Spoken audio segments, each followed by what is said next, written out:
Hello friends, வணக்கம். எல்லாரும் எப்படி இருக்கீங்க? நீங்கள் இது வரைக்கும் நம்ம சேனலை சப்ஸ்கிரைப் பண்ணாமல் பார்த்துட்டு இருந்தீங்க அப்படின்னா சப்ஸ்கிரைப் பண்ணிட்டு பாருங்கள். கூடவே இருக்கிற பெல் பட்டனையும் ப்ரெஸ் பண்ணிடுங்க. இப்போ வாங்க நம்ம கதைக்குள்ளே போயிடலாம். சென்னை என்ற மாநகருக்கு அடையாளமே அடுக்குமாடி கட்டிடங்கள் தானே. சில நிலப்பரப்பில் அதிகமான வீடுகளை உருவாக்க அமைக்கப்பட்டதே அபார்ட்மெண்ட் வீடுகள். சென்னையில் மட்டுமல்ல, இந்தியாவின் பல பிரதேசங்களில் இது போன்ற கட்டிடங்கள் அதிகமாகவே காணப்படுகிறது. அருகருகே அமைக்கப்பட்டிருக்கும் சிறு சிறு வீடுகளுக்குள்ளாக குருவிக்கூடு அமைத்து வாழ்வதுதானே இப்போது நாகரிகமாகிவிட்டது. அவ்வாறான ஒரு அடுக்குமாடி அபார்ட்மெண்ட்டில் நடந்த ஒரு அமானுஷ்யமான கதைதான் இது. இரவு நேரமானதும் ஊரே போர்த்தி கொண்டு தூங்கிவிட நள்ளிரவுக்கு இன்னும் சில நாளிகைகளே இருந்தன. அப்போது துவாரகா அபார்ட்மெண்ட்டில் பணிபுரியும் இரவு நேர காவலாளி விஷ்ணு மது அருந்தியபடி தள்ளாடி தள்ளாடி நடந்து வந்தான். அவன் மனசுல என்னதான் நினைச்சிட்டு இருக்கா? நான் என்ன அவளோட வேலைக்காரனா? அதுவும் அவன் என் பொண்டாட்டியா இருக்கிறப்ப என்னை மதிக்கவே மாட்டேங்கிறா என புலம்பிக் கொண்டு வரும்போதே ஒரு கருப்பு உருவம் அவன் பின்னால் சென்றது. இது அடைச்ச எல்லாரும் என்னோட வழியில குறுக்க வந்துட்டு இருக்காங்க.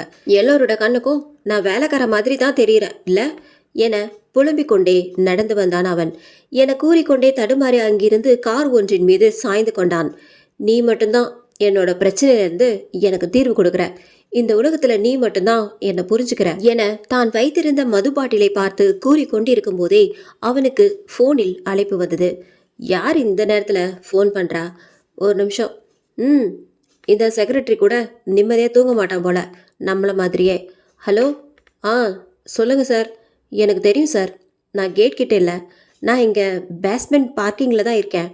நான் ஒன்றுக்கு போகிறதுக்காக வந்தேன் சார். ராஜா கேட் கிட்ட தான் சார் நிற்கிறான். சரி சார், நான் இன்னும் 2 நிமிஷத்தில் அங்கே இருக்கேன் என கூறி ஃபோனை வைத்துவிட்டு, ராஸ்கல், இவன் செக்ரட்டரியா இல்லை சிபிஐ ஆஃபீஸரானே தெரியல என தனக்கு ஃபோனில் அழைப்பு விடுவித்த செக்ரட்டரி பிரதீபை திட்டியபடி அந்த மது பாட்டிலில் மீதி இருந்த மதுவையும் முழுவதாக குடித்தான். அப்போது அந்த பேஸ்மெண்ட்டிலிருந்து மூடப்பட்டிருந்த குழாய் கிணற்றிலிருந்து, இன்னைக்கு தான் நீ இந்த உலகத்தில் இருக்க போற கடைசி ராத்திரி என ஒரு கோரமான குரல் கூறும் சத்தம் கேட்டது. எங்கிருந்து இந்த சத்தம் வருது? யார் அது? யாராச்சும் அங்கே இருக்கீங்களா என அந்த இடம் பூராகவும் அவன் தன் கண்களால் நோட்டமிட அங்கு யாரும் அவன் கண்களுக்கு தென்படவில்லை. போதையில் இருக்கும்போது இப்படியெல்லாமா சத்தம் கேட்கும் என அவன் எண்ணியவாறு அங்கிருந்து செல்ல போக திடீரென மூடப்பட்டிருந்த குழாய் கிணற்றுக்குள் இருந்து யாரோ தட்டம் சத்தம் கேட்டது. இது ஒரு போர்வேல். இதுக்குள்ளே இருந்து சத்தம் வந்திருக்க வாய்ப்பே இல்லை என எண்ணியவனாக அந்த குழாய் கிணற்றுக்குள் அருகில் போய் நிற்க தற்போது யாரோ பலமாக உள்ளிருந்து அந்த கதவை தட்டி கொண்டிருந்தார்கள். ஐயோ, என்னை யாராச்சும் காப்பாத்துங்க, நான் உள்ளே இருக்கேன், என்னை காப்பாத்துங்க என ஒரு பெண்ணின் நவளக்குரல் உள்ளிருந்து கேட்டுக்கொண்டிருந்தது. என்னது இது? உள்ள இருந்து சத்தம் வருது. இது ஒரு பொண்ணு. இந்த பொண்ணு எப்படி உள்ள போனா? என்னை வெளியே தூக்கி விடுங்க, யாராச்சும் வெளியே இருக்கீங்களா என அந்த பெண்ணின் குரல் தொடர்ந்தும் கேட்டுக்கொண்டே இருந்தது. ஆமாம் மேடம், நான் வெளியே இருக்கேன், ஒரு நிமிஷம் இருங்க, நான் இதோ திறந்து விடுறேன், யாராச்சும் இங்கே இருக்கீங்களா? ஐயோ, இதை எப்படி திறக்கிறதுனே தெரியலையே. அடைச்ச, கீ என் பாக்கெட்டில் தான் இருக்கா. இருங்க மேடம், நான் உங்களை திறந்து விடுறேன். ஆனால் நீங்கள் எப்படி உள்ளே போனீங்க? ஐயோ, என்னால் கீயை கண்டுபிடிக்க முடியலையே என புலம்பியபடியே அந்த கிணற்றை திறப்பதற்கு முயற்சி செய்து கொண்டிருந்தான் அவன்.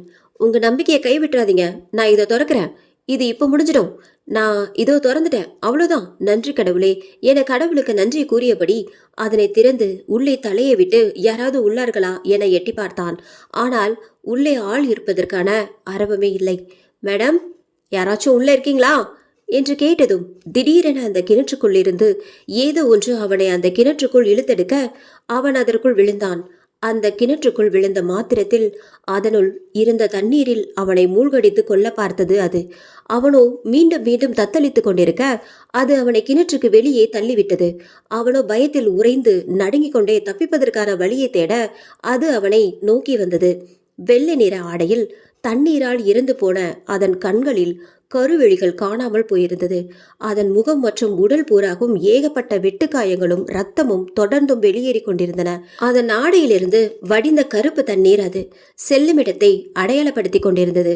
அவன் அதை பார்த்து பயந்து நடுங்கி, என்னை விற்று என கெஞ்சும் போது அதன் கண்களில் தெரிந்த கொலைவெறி அவனை பழி தீர்க்க விரைந்து அவனது கழுத்தை தன் கரத்தின் கூரிய நகம் கொண்டு அறுத்து அவனை கொடூரமாக கொலை செய்தது. அடுத்த நாள் காலை வாட்ச்மேன் விஷ்ணு இறந்த செய்தி அந்த அபார்ட்மெண்ட் எங்கும் தீயாய் பரவ அந்த இடத்தை சுற்றிலும் காக்கி சட்டைகள் வலம் வந்து கொண்டிருந்தன. தடவியல் ஆய்வு குழுவினர் அந்த உடலை சுற்றியே தடயங்களை சேகரித்து கொண்டிருக்க தனக்கு உபயோகப்படும்படியான தகவல்கள் ஏதும் கிடைக்கிறதா என அவ்விடத்தை சுற்றி சோதனை போட்டு கொண்டிருந்தார் இன்ஸ்பெக்டர் சூரஜ். சார், நான் இவனுக்கு எத்தனையோ முறை சொல்லிட்டேன் சார், டியூட்டியில் இருக்கும்போது குடிக்காதன்னு. ஆனால் இவன் கேட்கவே இல்லை. இப்போ பாருங்க, இவன் இறந்து போயிட்டான் என அந்த அப்பார்ட்மெண்ட்டின் செக்ரட்டரி பிரதீப் விஷ்ணுவின் மீது குற்றம் சுமத்தி கொண்டிருக்க சூரஜும் அவரது கருத்தை கேட்டுவிட்டு, அதாவது இவன் குடிச்சதுனால தான் இறந்திருக்கான்ட்டு நீங்க சொல்றீங்க இல்லையா? ஆமா சார் என்றதும் போர்வையை விலக்கி விஷ்ணுவின் உடலை பார்த்தார். அவருடைய உடலிலிருந்து காயங்களையும் கழுத்தில் இருந்த வெட்டு காயத்தையும் பார்த்துவிட்டு, இல்ல, இவன் கொலை செய்யப்பட்டிருக்கான். நான் இந்த அபார்ட்மெண்ட்ல இருக்கிற எல்லா ஜனங்களையும் விசாரிக்கணும். உடனே அவங்கள வர சொல்லுங்க. சொல்லிட்டேன் சார், வந்துட்டு இருக்காங்க என கூற மறுபடியும் சூரஜ் தனது கழுகு பார்வையை கொண்டு உன்னிப்பாக கவனித்து பார்க்க அந்த பூட்டு உடைந்து கிடந்த குழாயை கிணற்றை பார்க்கிறார். அதன் அருகில் சென்று அதை திறந்து பார்க்க அங்கு எந்த விதமான சலனமும் இன்றி அமைதியாக இருந்தது. அதை பார்த்துவிட்டு தற்செயலாக திரும்பும் போது விஷ்ணுவின் ஒற்றைக்கால் செருப்பு மட்டும் அதன் அருகில் கிடப்பதை பார்த்தார். அதன் அருகில் சென்று அந்த செருப்பை எடுத்து பார்க்க அதற்கு அடியில் நீல நிறத்தில் உடைந்து போன காப்பு துண்டுகளின் சில பகுதிகள் இருந்தது. அதை சந்தேகமாக பார்த்த சூரஜோ அதை பத்திரப்படுத்தி வைத்து கொண்டார். அதே துவாரகா அபார்ட்மெண்டில் தான் தன் குடும்பத்துடன் வசித்து வருகிறான் அஜய். 6 அடி அழகன், கம்பீரமானவன். தன்னுடைய உடற்பயிற்சிகளை முடித்துக்கொண்டு அன்று மாலை வீடு திரும்பி அவன் தன் வீட்டுக்கு செல்ல லிப்டில் ஏறினான். அது மூட போகும்போது திடீரென ஒரு பெண் அவசரமாக வந்து லிப்டில் ஏறினாள். அதில் சற்று திடுக்கிட்ட அவனை பார்த்து மன்னிப்பு கோரியபடியே உள்ளே வந்து நின்றாள். Sorry, I am really sorry. அது எனக்கு ரொம்ப லேட் ஆயிடுச்சு, அதான் ஐ எம் சாரி என்றபடி வந்து நின்றவள் அவசரமாக ஓடி வந்தது அவள் மூச்சிருப்பதிலே அவனுக்கு புரிந்தது. அவனும் அவளை பார்த்துவிட்டு அமைதியாக நின்று கொண்டான். அது என்னன்னா, என்னோட டிவி ப்ரோக்ராம் இன்னைக்கு டிவியில் டெலிகாஸ்ட் ஆகுது. இன்னைக்கு என் ஷோவோட ஃபர்ஸ்ட் எபிசோட். நான் அதை மிஸ் பண்ணக்கூடாது இல்லையா? அதான் தப்பா எடுத்துக்காதீங்க என்று கூற அவனும் சிறு புன்னகையுடன் அமைதியாக நின்றான். அது என்னோட ஷோ. ஐ மீன், அதில் நான் ஒர்க் பண்ணியிருக்கேன். நான் அதில் மருமகளாக நடிச்சிருக்கேன். By the way, I am ஸ்ருதி என அவள் கை கொடுக்க அவன் அவளை கவனிக்காதவன் போல் அமைதியாக நின்று கொண்டான். அஜய் யாரிடமும் அவ்வளவு அதிகமாக பேச மாட்டான். ஏன், தன் நண்பர்களிடம் கூட அப்படி இருக்க ஸ்ருதி எம்மாத்திரம். ஸ்ருதி மிகவும் அழகான பெண். அவளுக்கு சிறு வயதிலிருந்தே சுட்டித்தனம் அதிகம். எல்லோரிடமும் மிகவும் அன்பாக பழகுவாள். தெரியாதவர்களிடம் கூட சட்டென்று தயக்கமென்று பேசிவிடுவாள். அதுவே அவளுக்கு பலமாகவும் இருந்தது, பலவீனமாகவும் இருந்தது. நான் கோவிலிருந்து வந்திருக்கேன். 13வது ஃப்ளோர், சேம் பில்டிங் தான். மிஸ்ஸஸ் ராம்மூர்த்தியோட பேயிங் கெஸ்ட். அவங்க ஒரு லேண்ட்லேடி. நான் இங்கே தங்கி படிக்கிறதுக்காக வந்திருக்கேன் என தன்னை பற்றி கூறினாள் ஸ்ருதி. ஹாய், என் பேர் ஸ்ருதி, நைஸ் டு மீட்டிங் யூ. அவனிடம் கை கொடுத்து அறிமுகம் வாங்கி கொள்ள விரும்ப அவனும் அவளுக்கு கை கொடுத்து, hi, I am Ajay Parivar, 10th ஃப்ளோரில் தான் இருக்கேன் என தன்னை அறிமுகப்படுத்தி கொண்டான். தான் 13வது மாடிக்கு செல்ல வேண்டும் என்பதால் 13வது மாடிக்கான எண்ணை அழுத்தினால் இருவரும் பேசிக்கொள்ளாமல் அமைதியாக நிற்க திடீரென லிப்ட் அதிர்ந்து வேலை செய்யாமல் நின்று அந்த இடம் இருளடைந்து விட அவன் அவளை பார்த்தான். இல்ல, நான் ஒன்றும் பண்ணல, நான் பட்டனை மட்டும்தான் தட்டினேன் என அவன் தான் பட்டனை அழுத்தியதால் தான் லிப்ட் நின்று விட்டதோ என அவன் தவறாக நினைத்து விடக்கூடாது என்பதற்காக அவள் அப்படி கூறினாள். ஒரு நிமிஷம், ஒன்றும் இல்லை, ரிலாக்ஸ். நீங்கள் 13வது ஃப்ளோருக்கு பதிலாக எமர்ஜென்சி அலாரம் ஆப்ரேஸ் பண்ணிட்டேங்கன்னு நினைக்கிறேன். லெட் மீ செக் என அவன் சோதனை செய்ய அவனது ஃபோனும் சார்ஜ் இல்லாமல் நின்று விடவே சலித்து கொண்டு அவன் அமைதியாக நிற்க திடீரென அவன் கைகளில் கருப்பு தண்ணீர் வந்து துளியாக விழுந்தது. என்னாச்சு என ஸ்ருதி கேட்க அவன் மேலே பார்த்தபடி மேலிருந்து தண்ணி லீக் ஆகுது என கூறி அவன் கையில் இருந்த தண்ணீரை துடைத்தபடி அமைதியாக இருக்க அவள் வியர்வைக்காக தன் கைகளால் விசிறி தனக்கு காற்று உண்டு பண்ணி கொண்டே இருந்தாள். எனக்கு க்ளோஸ் டு ஓவோபியா இருக்கு. இந்த இடத்துல என்னால் ரொம்ப நேரம் நிற்க முடியாது. நான் சீக்கிரமா வெளியே போயாகணும் என சற்று பயந்த குரலிலே கூறினாள். குளோஸ்ட்ரோபோபியா என்பது ஒரு நோய். இது ஓரிடத்தில் தனித்திருப்பதால் ஏற்படுகின்ற அச்ச நிலையாகும். இந்த நோய் உள்ளவர்களால் ஒரு அடைபட்ட இடத்திற்குள் அதிக நேரம் நிற்க இயலாது. அப்படியென்றால் அவர்களுக்கு அதிகமாக வியர்த்து தலைவலி, மயக்கம் ஆகியவை வரும். அப்போது ஒரு பெரிய சத்தம் லிப்டுக்கு மேலே யாரோ குதித்தது போல இருந்தது. அதில் பயந்த இருவரும் ஒருவரை ஒருவர் பார்த்து கொள்ள ஸ்ருதி லிப்டின் கதவில் அருகில் சென்று, ஹெல்ப், யாராச்சும் இருக்கீங்களா என அங்கிருந்து யாரையாவது உதவிக்கு அழைக்க பார்த்தாள். அதை பார்த்த Ajio, okay okay, relax, easy என அவளை சமாதானப்படுத்த, எனக்கு ரொம்ப பயமா இருக்கு என்றாள் அவள். இப்படியே நின்று கொண்டிருந்த அஜய் அவளை பார்த்துவிட்டு அங்கு ஏதேனும் வழிகள் உள்ளனவா என்று தேட, ஒரு கை வந்து அவனது தோள்களை பிடிப்பது போன்ற உணர்வு. அவள்தான் தொட்டாளோ என எண்ணி, எக்ஸ்கியூஸ் மீ என கேட்டுக்கொண்டே அவளை திரும்பி பார்த்த நேரம் லிப்ட் செயற்பட்டு 10வது மாடியில் கதவை திறந்து நின்றது. அவனும் அவளை தவறாக நினைத்து கொண்டு அவளை முறைத்தபடியே அங்கிருந்து சென்றான். அப்போது அவனை தொட்ட அந்த அமானுஷத்தின் கை அவளையும் தொட முயற்சிக்க, அதற்குள் அவளது மாடி வந்துவிட அவள் இறங்கி சென்றாள். அவள் தன்னுடைய குடியிருப்புக்கு செல்லும் வரை அவளை யாரோ பின்தொடர்வது போன்ற உணர்வு. தனது வீட்டுக்கு வந்து அவள் கதவை தட்ட, அதை திறந்த அவளுடைய வாடகை வீட்டு அம்மாள் திருமதி பத்மா ராமணமூர்த்தி, யாரது என சற்று கடுமையான குரலில் கூறிக்கொண்டே கதவை திறக்க, இவரை சட்டென பார்த்ததில் பயந்து போன ஸ்ருதி, ஆண்டி, நீங்க என்ன பயமுறுத்திட்டீங்க என அவள் சற்று பயந்தது போல் கூற, அவள் அதை சட்டை செய்யாமல் உள்ளே வா என கதவை திறந்து விட்டார். இங்கு அஜய் அவனது வீட்டுக்குள் செல்ல பூஜை செய்து கொண்டிருந்த அவனது அம்மா, அஜய் வந்துட்டியாப்பா, அண்ணா எங்க? அண்ணா உள்ளதான் இருக்கான் என்றதும் அவன் நேராக அறைக்குள் சென்றான். அங்கு அவனது அண்ணன் அர்ஷித் தனது மடிக்கணினியில் ஏதோ வேலை செய்து கொண்டிருந்தான்.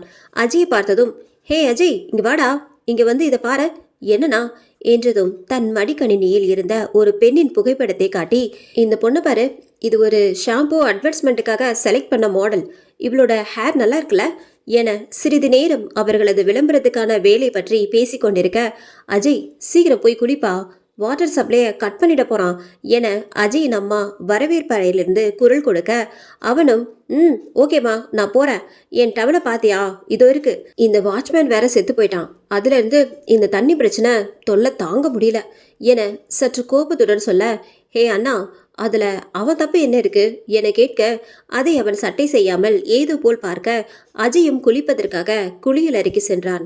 உள்ளே சென்றதும் பல் விளக்கிவிட்டு குளிப்பதற்காக தண்ணீரை திறக்க, அதிலிருந்து கருப்பு நிறத்தில் பொலபொலவென தண்ணீர் ஊற்றியது. அதில் சற்று பயந்த அஜயோ, ஐயோ அம்மா, இந்த வாட்ச்மேன் கிட்ட சொல்லுமா, இங்க தண்ணிலாம் பிளாக் கலர்ல வருது என குளியல் அறையில் இருந்து கொண்டே தன் தாயிடம் புகார் செய்தான் அஜய். அத்தனை சத்தியமா எந்த நகையுமே திருடல, என்ன நம்புங்க, அண்ணி என்ன பழி வாங்குறதுக்காக தான் இதெல்லாம் பண்ணாங்க, என்னை நம்புங்க அத்தை, தயவு செஞ்சு என்னை வீட்டை விட்டு துரத்திடாதீங்க, உங்களை விட்டுட்டு எங்க போவேனா சொல்லுங்க என தொலைக்காட்சியில் ஸ்ருதி நடித்த சீரியல் நாடகம் ஒளிபரப்பாகி கொண்டிருந்தது. அதை பார்த்து கொண்டே ஆவலாக பத்மாவிடம், எப்படி இருந்துச்சு ஆண்டி? பரவாயில்ல என ஒரு ஆர்வமின்றி கூற அதில் சோர்வானாள். அமைதியாக இருக்க பத்மாவே பேச்சை தொடர்ந்தார். அப்போ உனக்கு இப்போ ஒரு டிவி ஷோ கிடைச்சிருச்சுல, அதனால எனக்கு அடுத்த மாசம் வாடகையோட 1 வருஷத்துக்கான அட்வான்ஸ் பணமும் வேணும் என்றதும் அவள் அதிர்ந்து போய், என்ன சொல்றீங்க ஆண்டி, என்னால எப்படி 1 வருஷம் வாடகை பணத்தை கொடுக்க முடியும்? உனக்கு தெரியுமா, இதுக்கு முன்னாடி என் வீட்டில் இருந்த பொண்ணு காவேரி, அவ என்கிட்ட 1 வருஷம் பணம் கொடுக்காம ஏமாத்திட்டு போயிட்டா. அதே மாதிரி நான் மறுபடியும் ஏமாற விரும்பல, நான் இதை கழுவிட்டு வந்துடுறேன், நீ டிவி பாரு என கூறிவிட்டு சமையலறைக்குள் செல்ல, ஸ்ருதியோ அவர் கூறிய விஷயத்தை எண்ணி யோசித்து கொண்டிருந்தாள். பத்மா சமையலறைக்குள் சென்று தான் வெட்டி வைத்த காய்கறிகளை கழுவ பாத்திரம் கழுவும் தொட்டிக்குள் சலசலவென கருப்பு நிறத்தில் தண்ணீர் வடிந்ததை பார்த்து பயத்தில் காய்கறிகளை அந்த தொட்டிக்குள் போட்டுவிட்டு 2 அடி பின்வாங்கினார். பின் வாட்ச்மேன் வாட்ச்மேன் என அழைத்து கொண்டே அங்கிருந்து சென்றார் பத்மா. யோ, என்னையா பண்ணிட்டு இருக்க? அங்க எல்லா பிளாட்லயும் பிளாக் கலர்ல வாட்டர் சப்ளை வருதுன்னு எல்லாரும் கம்ப்ளைண்ட் பண்ணிட்டு இருக்காங்க, நீ இங்க என்ன பண்ணிட்டு இருக்க என வாட்ச்மேனிடம் கத்தி கொண்டிருந்தார் செக்ரட்டரி பிரதீப். இது எப்படி நடந்துச்சுன்னே எனக்கு தெரியல சார் என அவன் பக்கம் இருக்கும் நியாயத்தை கூற, உடனே என்ன ஏதுன்னு கீழே போய் பாரியா, எல்லாரும் ஏன் தலையை போட்டு உருட்டுறானுங்க என்றதும் அந்த வாட்ச்மேன் சத்யன் பயந்து நடுங்க ஆரம்பித்தான். கீழையா? இல்ல சார், நான் போக மாட்டேன், என்னால முடியாது என அவன் பதற்றத்துடன் கூற, ஏன் போக முடியாது என அங்கு நின்றிருந்த போலீஸ் இன்ஸ்பெக்டர் சூரஜ் கேட்க, இல்ல சார், நேத்து நைட்டு அங்கதான் விஷ்ணு செத்து போனான், அதனால அங்க பேய் எதுவும் என கடைசி வாக்கியத்தை ஸ்ருதி குறைத்து கூற, யோ, உனக்கு கொஞ்சமாச்சும் அறிவு இருக்கா இல்லையா? இந்த காலத்துல போய் பேய் அது இதுன்னு முதல்ல கீழே போய் அது என்னன்னு செக் பண்ணு போ என வாட்ச்மேன் சத்தியனை பிரதீப் மிரட்ட, அவர் கூறிய தோணியில் பயந்தவன் நடுங்கியபடியே கீழே சென்றான். இவன் பேர் என்ன என ஒருவித சந்தேக பார்வையுடன் சூரஜ் கேட்டார். இவன் பேர் சத்யன் சார். இவனும் விஷ்ணுவும் ஒரே கிராமத்துல இருந்துதான் வரானுங்க. அங்க ஏதாவது பயத்துல உளறி வச்சிருப்பாங்க சார்.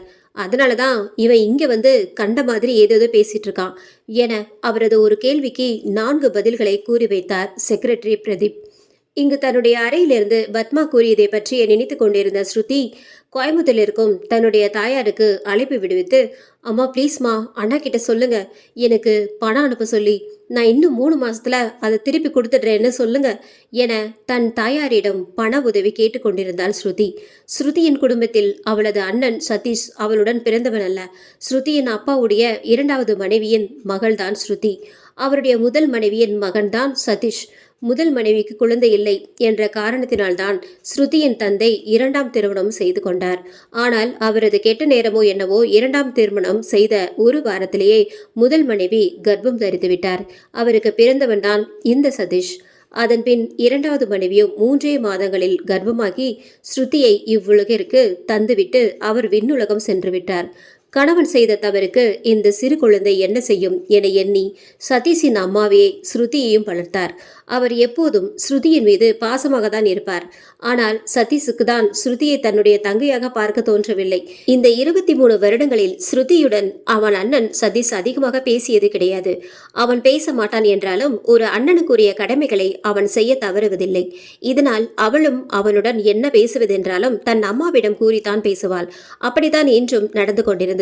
நான் உங்களுக்கு ப்ராமிஸ் பண்றேன், இனிமே அண்ணா கிட்ட பணம் கேட்க மாட்டேன். சோ ப்ளீஸ்மா, இது அப்பா கிட்ட மட்டும் சொல்லிடாதமா என அவள் பேசி கொண்டிருக்கும் போதே அந்த கருப்பு அமானுஷ்யம் விழித்து கொண்டது. அது தன் கருப்பு தண்ணீரால் அவளது அலமாரியை நிரப்பி அதிலிருந்து அவளது கால்களை நோக்கி அது வடிந்து கொண்டே வந்தது. இதை கவனிக்காத ஸ்ருதியோ தன் தாயுடன் பேசுவதிலேயே குறியாயிருந்தாள். ஆமாம்மா, அந்த ப்ரொடியூசர் இருக்கானே, சரியான கஞ்ச பையன். 3 மாசத்துக்கு முன்னாடி எனக்கு பணம் தரமாட்டேன்னு சொல்லிட்டான். எனக்கு புரியுதுமா, ஆனா இந்த சீரியல் இண்டஸ்ட்ரியில இப்படிதான் நடக்குது, இதையெல்லாம் மாத்த முடியாதுமா என கூறிக்கொண்டிருக்கும் போதே அந்த அமானுஷ்ய பெண்ணுருவம் அவள் அருகில் அமர்ந்து கொண்டு அவளையே வெறித்து பார்த்து கொண்டிருந்தது. தன் அருகில் ஏதோ ஒரு அசைவும் சடத்துவத்தையும் உணர்ந்த ஸ்ருதி அருகில் மெதுவாக திரும்பி பார்த்தாள். ஆனால் அவள் பார்த்தபோது அங்கு யாருமே இல்லை.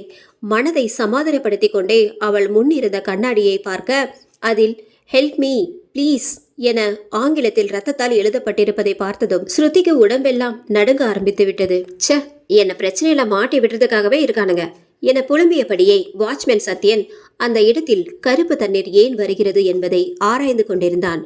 அப்போது கீழே ஏதோ இருக்கவும் தன் கையில் வைத்திருந்த மீன் சூளை உயிர்ப்பித்து அந்த இடத்தில் பார்வையிட உடைந்து போன நீல நிற காப்பு துண்டுகள் அங்கு சில கிடப்பதை பார்த்தான். அவன் அந்த உடைந்த காப்பு துண்டுகளை பின்தொடர்ந்து போக அவனுக்கு 2 கால்கள் வெளியே போய் தென்பட மீன் சூளை உயர்த்தி அந்த கால்களுக்கு சொந்தமான ஆள் யார் என்று பார்த்தான்.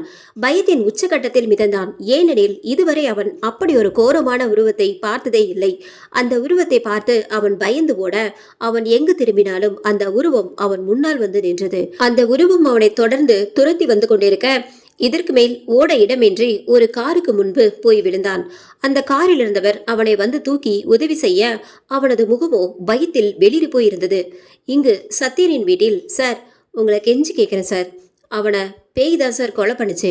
நான் ஒன்றும் குடிச்சிட்டு சொல்லலை சார்.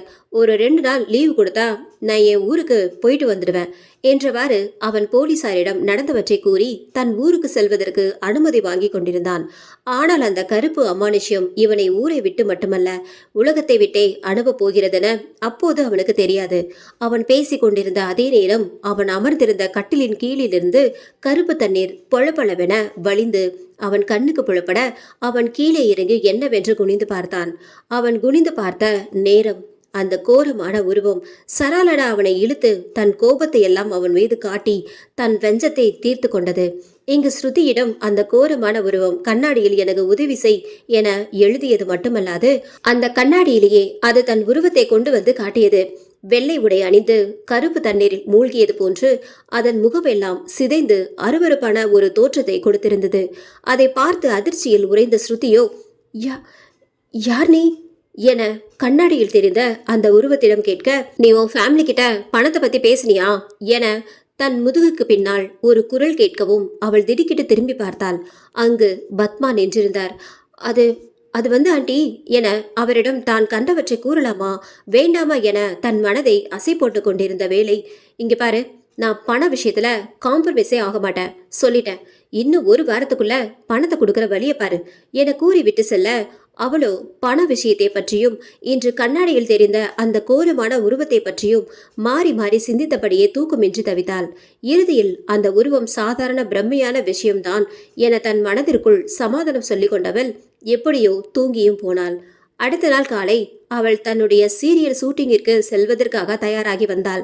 மீண்டும் முந்தைய நாள் நடந்ததை எண்ணி தன் மனதை குழப்பியவள் நேராக சீரியல் ஷூட்டிங் நடக்கும் இடத்திற்கு சென்றாள். அங்கு மனக்குழப்பத்தில் இருந்த இவளோ தன் வேலையில் கவனத்தை சிதறவிட, இயக்குனரிடம் நீ எல்லாம் எதுக்கு நடிக்க வர என்ற வசை மொழிகளையும் வாங்கி கொண்டாள். வேலையை முடித்துக்கொண்டு அப்பார்ட்மெண்டிற்கு வந்தவள் காரில் இருந்து இறங்கி செல்லும் போதுதான் தன் பையை காருக்குள்ளேயே விட்டுவிட்டது ஞாபகம் வர, மீண்டும் அதை எடுப்பதற்காக கார் அருகில் சென்றாள். அங்கு கார் சாவியை கொடுத்து காரை திறக்க போக அந்த சாவி அவள் கைகளிலிருந்து நழுவி கீழே விழுந்தது. அதை எடுக்க போகும்போது வித்தியாசமாய் தண்ணீர் சொட்டும் சப்தம் கேட்டது. நிமிர்ந்து பார்த்தாள். அங்கு திடீரென உருவான அந்த கருப்பு தண்ணீரில் ஏதோ ஒரு உருவம் வரையப்பட்டிருப்பதாய் அவளுக்கு தோன்றியது. அதை அவள் உற்று பார்த்த போதுதான் நட்சத்திரம் போன்றதொரு உருவத்தில் குறிப்பு அதில் இருந்தது. அதை பார்த்து பயந்து போனவள் அவளது வீட்டிற்கு ஓடி வர, அந்த லிப்ட் வாசலில் ஏதோ கிடப்பதை பார்த்து அதை கையில் எடுத்து பார்த்தாள். நீல நிற உடைந்த காப்பு துண்டு. எல்லா விஷயங்களையும் பற்றி எண்ணிக்கொண்டே அப்பார்ட்மெண்டிற்கு வர, அங்கு பத்மாவோ எங்கோ வெளியே செல்ல தயாராகி கொண்டிருந்தாள். ஹே ஸ்ருதி, வந்துட்டியா? சரி சொல்லு, நான் பார்க்கறதுக்கு எப்படி இருக்கேன் என கேட்க அவள் குழப்பத்துடன் பத்மா கையில் வைத்திருந்த கைப்பையை பார்த்தாள். அதில் அவள் கார் அருகில் பார்த்ததை போன்ற நட்சத்திர உருவம் அந்த கைப்பையில் தொங்கிக் கொண்டிருந்தது. அதை பார்த்ததும் நெற்றியை சுருக்கியவள் ஒருவித குழப்பத்துடன் பத்மாவை பார்த்து, இந்த பேகு உங்களோடதா? இல்ல, இது என்னோடது இல்ல. உனக்கு முன்னாடி இங்க ஒரு பொண்ணு இருந்தா. அவ பேரு கூட காவேரி. அவ ரொம்ப புத்திசாலித்தனமா எனக்கு வாடகை பணம் கொடுக்காம போயிட்டா. ஆனா நான் அவளை விட புத்திசாலி. அவளோட பொருள் எல்லாம் எடுத்துக்கிட்டேன்ல. அவ போகும்போது போட்டுக்கிற துணியை கூட எடுத்துட்டு போகல தெரியுமா? சரி, அதை விடு, நான் கிளம்புற ஸ்ருதி என கூறிவிட்டு அவர் அந்த கைப்பையை அங்கேயே வைத்து விட்டு செல்ல, ஸ்ருதியோ குழப்பத்துடன் அந்த கைப்பையை பார்த்து கொண்டிருந்தாள். ஒருவேளை இந்த பேக்ல இருக்கிற ஏதாவது ஒரு விஷயம் மூலமா அவ எனக்கு ஏதாவது தெரியப்படுத்த நினைக்கிறாளோ என சிந்தித்தபடி ஸ்ருதி அந்த பையை ஆராய துவங்கினாள். அதில் தேடி பார்த்தபோது பெண்கள் பயன்படுத்தும் வழக்கமான விஷயங்களை தவிர ஒரு சிறிய காகித துண்டும் இருந்தது. அதை அவள் எடுத்து பார்க்க அதில் ஒரு செல்போன் எண் எழுதப்பட்டிருந்தது. அந்த பொண்ணு இது மூலமா எனக்கு என்ன சொல்ல வரா? ஒருவேளை இந்த நம்பருக்கு ஃபோன் பண்ணி பார்க்க சொல்றாளா? ஏனும் யோசனையுடன் தயங்கியபடியே அந்த எண்ணுக்கு கால் செய்தாள். அதை எடுத்தது வேற யாருமல்ல, அஜய் தான். ஹலோ எனும் அவனது குரல் கேட்டதுமே ஸ்ருதிக்கு இது எங்கேயோ கேட்ட குரல் மாதிரி இருக்கிறதே என எண்ணியபடி அவள் எதுவும் பேசாமல் அமைதியாக இருக்க, இங்கு அஜயோ ஹலோ ஹலோ என பலமுறை அழைக்க அதில் திடுக்கிட்டவள் சட்டென அந்த அழைப்பை துண்டித்தாள். ஏதாச்சும் அவசரமா இருந்தா மறுபடியும் அவங்களே கால் பண்ணுவாங்க என எண்ணியபடி போனை வைத்து விட்டான். நடந்த விஷயங்களால் அவள் முகம் முழுவதும் வியர்த்திருக்க முகம் கழுவுவதற்காக குளியல் அறைக்கு சென்றாள். அங்கு தண்ணீரை திறக்க அதில் வந்த நீர் மிகவும் சூடான வெந்நீராக வரவே சட்டென தன் கையை உருவி கொண்டவள், இந்த தண்ணியே இவ்வளவு சூடா இருக்கு என அவள் எண்ணிக்கொண்டிருக்கும் போதே அந்த வெந்நீரின் ஊடாக வந்த நீராவி கண்ணாடியில் பதிந்து அதில் தானாக ஏதோ எழுதப்படுவதை கண்கூடாக பார்த்து சற்றே வெறித்தபடி அதை பார்த்து கொண்டிருந்தாள். அது யாருடைய செல்போன் நம்பர் என கண்டுபிடி என எழுதப்பட்டதை பார்த்ததும் பதற்றமுற்றவள் தன்னுடைய அறைக்கு வந்து கதவை நன்றாக தாளிட்டு கொண்டாள். வந்து அமர்ந்தவளுக்கோ நடந்தது எதையுமே நம்ப முடியாமல் இருந்தது. எல்லாவற்றையும் யோசித்தவள் ஒரு முடிவுக்கு வந்து தான் அழைப்பு விடுத்த அந்த செல்போன் எண்ணை ட்ரூ கலர் செயலில் பதிவிட்டு தேட அது அஜய் பாரிவார் என 10வது மாடியில் இருக்கும் அஜயின் செல்போன் இலக்கத்தை காட்டியது. அதை பார்த்தவள் அவனது அறிமுகம் ஞாபகம் வர அதை பற்றி யோசித்துக் கொண்டிருந்தாள். அதே நேரம் அவளது அறைக்குள் வழிந்தோடி வந்த அந்த கருப்பு தண்ணீர் அவளது கால்களை நெருங்கி வர அது தன்னை தொடு முன் சுதாரித்து கொண்ட ஸ்ருதி கால்களை மேலே எடுத்து வைத்துக் கொண்டாள். அவளை பயம் முழுவதுமாக தொற்றிக்கொள்ள இதுவரை அவளை பயமுறுத்தி கொண்டிருந்த அந்த அமானுஷ்ய பெண் உருவம் இப்போது அவள் முன் தைரியமாக வந்து நின்றது. அதை பார்த்ததும் ஸ்ருதியோ பயத்தில் உறைந்து போய்விட்டாள். அந்த உருவமோ ப்ளீஸ் ஹெல்ப் மீ, எனக்கு தயவு செஞ்சு உதவி பண்ணு என அந்த அமானுஷ்ய உருவம் அவளிடம் கோரமான குரலில் தாழ்மையுடன் கேட்க அதில் பயத்துடன் உச்சக்கட்டத்திற்கே சென்றவள் மயங்கி கட்டிலில் சரிந்தாள். சிறிது நேரத்தில் மயக்கம் தெளிந்து எழுந்த ஸ்ருதி தன்னை பயமுறுத்திய அந்த கருப்பு உருவம் எங்காவது உள்ளதா என பார்த்தாள். அது எங்கும் இல்லை என உறுதி செய்த பின்னர் மெதுவாக எழுந்து வந்து கதவை திறந்தாள். அந்த கதவும் கிரீச் எனும் சத்தத்துடன் திறந்து கொள்ள அங்கு வரவேற்பறையில் பத்மா அமர்ந்து தன் கைகளுக்கு நெயில் பாலிஷ் பூசிக்கொண்டிருந்தார். இவளது வருகையை பார்த்த பத்மா, ஹே ஸ்ருதி, இப்ப எதுக்கு நீ இப்படி ஒளிஞ்சுக்கிட்டு என்ன பார்த்துட்டு இருக்க? அது உங்ககிட்ட நான் ஒன்று என அவள் கூற வரும் முன்பே, இங்க பாரு, இந்த வாடகை பணத்தை குறைக்க சொல்லி மட்டும் என்கிட்ட கேட்காத. பண விஷயத்துல நான் என்னைக்குமே மசியவே மாட்டேன், புரியுதா? நீ இப்படி பாவமா முகத்தை வச்சிட்டு இருந்தா நான் பணத்தை குறைப்பேன் அப்படின்னு மட்டும் எதிர்பார்க்காத என அவர் கராராக கூறிவிட அவரையே ஒரு வித நடுக்கத்துடன் பார்த்து கொண்டிருந்தவள், இல்ல அது இல்ல, அப்போ என்ன, சீக்கிரம் சொல்லு ஆன்ட்டி. அது இந்த வீட்டில் இந்த வீட்டில் குற்றம் கண்டுபிடிக்க ஆரம்பிச்சிட்டேன், அப்படிதானே? இந்த கிராமத்து பொண்ணுங்களே இப்படிதான் என அவளிடம் கூறி கொண்டிருக்கும் போதே ஸ்ருதி அவர் அருகில் அமர்ந்து கொண்டு, ஆண்டி, இந்த வீட்டில் யாரோ இருக்காங்க என தான் பார்த்த அனைத்தையும் பற்றி கூறினாள். அவள் கூற பத்மாவுக்கு பயம் ஏற்பட ஆரம்பித்தது. ஏய், எனக்கு நீ என்ன சொல்றனே புரிய மாட்டேங்குது, தயவு செஞ்சு என்னை பயமுறுத்தாத ஸ்ருதி, என்னை நம்புங்க ப்ளீஸ். இந்த வீட்டில் என அவள் பத்மாவிடம் ஏதோ கூற வரும்போது வாசல் அருகில் வந்து நின்ற அந்த உருவம் அவளிடம் சொல்லாதே என சைகையால் காட்டி மிரட்ட அதில் பயந்தவள் அந்த உருவம் நின்ற திசையை வெறித்து பார்த்து கொண்டிருந்தாள். இவள் பார்க்கும் பக்கம் பார்த்த பத்மா அங்கு யாரும் இல்லாததை கண்டு, அங்க என்ன ஸ்ருதி, இதையே இப்படி பார்த்துட்டு இருக்க, சீக்கிரம் சொல்லு என்றதும் அந்த உருவத்தையும் பத்மாவையும் மாறி மாறி பார்த்துவிட்டு பத்மாவிடம் திரும்பி, அது அது ஆன்ட்டி, என்னோட ஆக்டிங் எப்படி இருந்துச்சு என பேச்சை மாற்ற பத்மாவோ ஸ்ருதியை முறைத்து பார்த்தார். ஆக்டிங்கா? I am impressed. ஆனால் உனக்கு ஒன்று தெரியுமா, இந்த ஆக்டிங் உன்னோட வாடகை பணத்தை குறைக்க போகிறதில்ல. ஐ வாண்ட் ஃபுல் அமௌண்ட், அடுத்த வாரத்துக்குள்ள பணத்தை கொடுக்க பாரு என கூறிவிட அவளும் தொங்கிய முகத்தோடு வெளியேறினாள். இங்கு அஜய் வெளியே செல்வதற்காக தன்னுடைய வீட்டிலிருந்து கிளம்பி வந்து கொண்டிருந்தான். அவனை லிஃப்ட் வாசலிலேயே சந்தித்து இடைமறித்தாள் ஸ்ருதி. ஹாய் என அவனுக்கு அவள் அறிமுக புன்னகையொன்றை வீச அவனோ அவளை முறைத்தபடி, நீயா, நீ இங்க என்ன பண்ற? அது நான் உங்ககிட்ட கொஞ்சம் பேசணும் அஜய். It's urgent. நான் உங்களுக்கு கால் பண்ண ட்ரை பண்ணேன், பட் முடியல. என்னோட ஃபோனா? ஒரு நிமிஷம், உனக்கு என்னோட ஃபோன் நம்பர் எப்படி கிடைச்சது என்றதும் முதலில் தயங்கியவள், அது ஒரு பெரிய கதை, நான் உங்ககிட்ட அதை அப்புறம் சொல்கிறேன். பெரிய கதையா? என்னது இது? ஃபர்ஸ்ட் திங், நீ என்ன ஃபாலோ பண்ணுறத நிறுத்தணும். இந்த மாதிரி பொய் கதையெல்லாம் என்கிட்ட சொல்லிட்டு இருக்காத என்று அவன் கூறியதும் சற்றே கோபமடைந்தவள், இங்கே பாரு அஜய், நான் உன்னை ஃபாலோ பண்ணலை, அந்த பேய் தான் உன் நம்பரை கண்டுபிடிக்க சொல்லிச்சு. நான் என்ன பண்ணேன் என கேட்டவளிடம் மரியாதை எப்போதும் காணாமல் போனது என்பதை கூட கவனிக்க மறந்து விட்டான் அஜய்.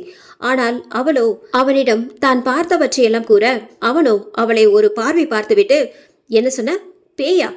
படம் பார்த்துட்டு வந்து உளறியா என்ன என கேட்கவே அதில் ஒரு பெருமூச்சு விட்டவள், எனக்கு தெரியும், நான் சொல்றதெல்லாம் நீ நம்ப மாட்டேன்னு, இதெல்லாம் உனக்கு நம்ப முடியாததை கூட இருக்கும், ஆனா நான் சொல்றதெல்லாம் உண்மை, ஒரு நிமிஷம் இரு என தன் கைப்பையில் இருந்த அவனுடைய தொலைபேசியின் எழுதிய காகிதத்தை எடுத்து காட்டினாள்.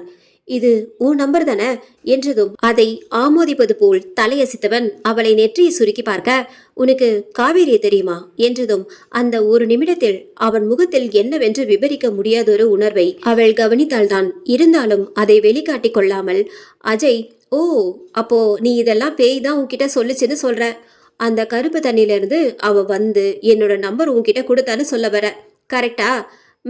என்றதும் அந்த காகிதத்தை அவள் கைகளில் திணித்தவன், இங்க பாரு, நீ பேசாம நடிக்கிற வேலையை விட்டுட்டு கதை எழுத போயிடலாம். என்ன நான் சொல்றது சரிதானே?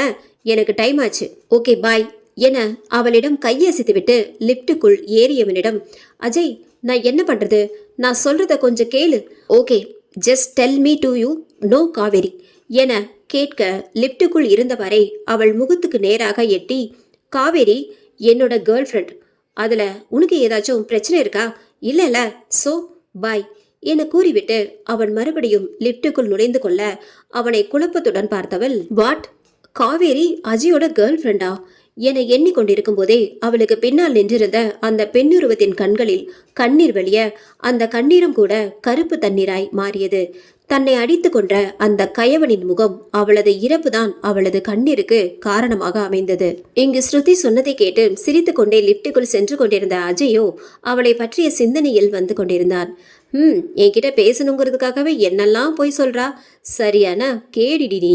கரெக்ட் தான், நீ என்ன ஃபாலோ பண்ணல, நான் தான் ஒன்று ஃபாலோ பண்ணேன்.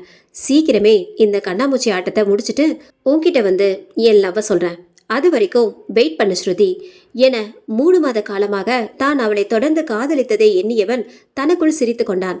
இங்கு ஸ்ருதி தனது வேலைகளை முடித்துவிட்டு பார்க்கிங்கில் தன்னுடைய காரை பார்க் செய்துவிட்டு வந்து கொண்டிருந்தாள்.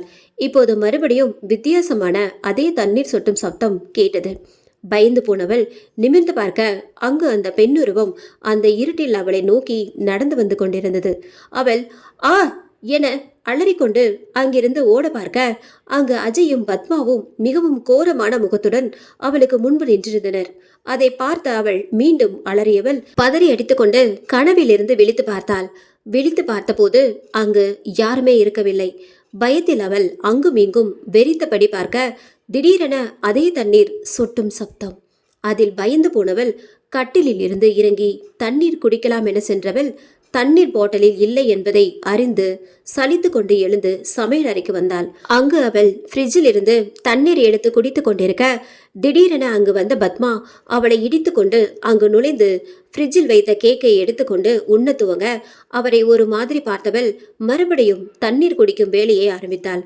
தண்ணீர் அறிந்துவிட்டு அதை வைக்க போகும்போது அங்கிருந்த பீங்கான் ஒன்றில் அதே நட்சத்திர உருவம் தோன்ற மறுபடியும் ஸ்ருதியின் நெற்றியில் குழப்பரேகைகள். இது மாதிரி தானே அங்கேயும் தெரிஞ்சுது. இவ இது மூலமா நமக்கு என்னதான் சொல்ல வரா என எண்ணிக்கொண்டே மறுபடியும் அந்த தட்டை பார்க்கும்போது அந்த உருவம் இப்போது காணாமல் போயிருந்தது. இதை எப்படியாவது கண்டறிய வேண்டும் என எண்ணிக்கொண்டு கீழே பேஸ்மெண்ட் இடத்திற்கு மெதுவாக சற்றே பயந்தபடி சென்றாள். அங்கு சென்ற அவள் அகால மரணமடைந்து ஆவியாக அலையும் காவேரியை அழைத்தாள். காவேரி, காவேரி, இங்க பாரு, நீ இங்கே தான் இருக்கேன்னு எனக்கு தெரியும். ஆனால் என்னால் இந்த மாதிரி சிச்சுவேஷனில் உனக்கு ஹெல்ப் பண்ண முடியாது காவேரி என அவள் கூறிக்கொண்டே அந்த குழாய் கிணற்றை நெருங்கினாள்.